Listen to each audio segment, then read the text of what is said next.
તો જય માતાજી બધા મિત્રોને। તો અત્યારે આપણે આવી ગયા છીએ આપણા પંખી ઘરે, એટલે કે જે સબૂતરો આપણે પંખીઓ માટે બનાવ્યો છે ત્યાં। તો આપણે શણ અગાઉ નાખી દીધી છે, શણમાં આપણે નાખી છે ઝાર નાખી છે, અને આ કટામાં આપણે ઘઉં છે માટે ઘઉં નાખી દીધા છે। તો આખામાં આપણે સારી રીતે ઘઉં અને ઝાર બંને વસ્તુ નાખી દીધી છે। તો જો તમે જુઓ તો આવી રીતે છૂટી છૂટી આપણે આખા સબૂતરામાં શણ નાખી દીધી છે। અને આ બાજુ તમે ઉપરથી જુઓ તો માતાજીના દર્શન કરી લેજો। હમણાં થોડી વાર પછી આપણે માતાજીના મંદિરે પણ જવાનું છે। અને આ બાજુ આપણે જે પાણીનો પરબ અને ડંકી, તો ડંકી હંમેશા આપણે પાણી ભરવાની લાઈન જ હોય, બે ચાર જણા રોજ હોય જ છે।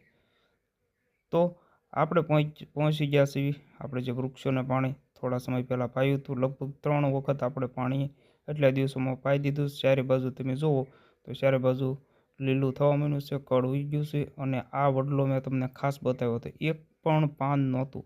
તો તમે જુઓ ઉપર પણ છે તે નવી નવી કૂપળો ફૂટવા લાગી છે। અને અહીંયા જુઓ મસ્ત મજાનું આ વડલાને પાન આવી ગયું છે।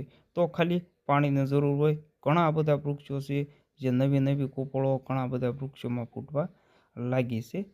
તો અહીંયા બીજું પણ આ તમને જે સામે દેખાય તે ખાલી હોટી જ ઊભી હતી, અમને એમ હતું કે સુકાઈ ગયું છે, પરંતુ જુઓ આને પણ મસ્ત મજાની કૂપળો ફૂટી ગઈ છે। અને આપણે સારું એવું એક પિંજરું ગોતી અને આની માથે લગાવી દઈએ।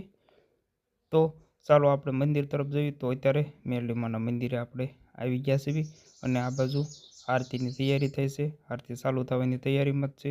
અને આ જે ધૂણો છે તે ધૂણો આપણે આજે થોડોક વિખાઈ ગયો તો માટે સરખો કરી નાખ્યો છે।